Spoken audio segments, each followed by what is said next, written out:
Vihar? A betyár kutya. Motorral vagyok ám. Nagyon kemény. Gyorsan mész. Jó. Én hívok.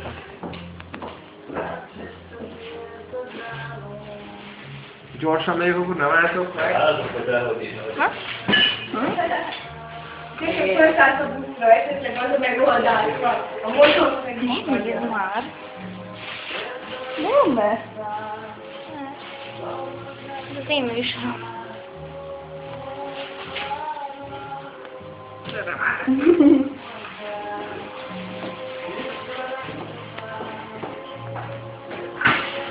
jó. Igen, vascsővel agyonverném ezt meg szívesen bele. Ebben egyetértek. Ezt a szart. Én vagyok, mint a spél. Most Ne röhögess, jó? még letörlöm a szét. Jó, rendben.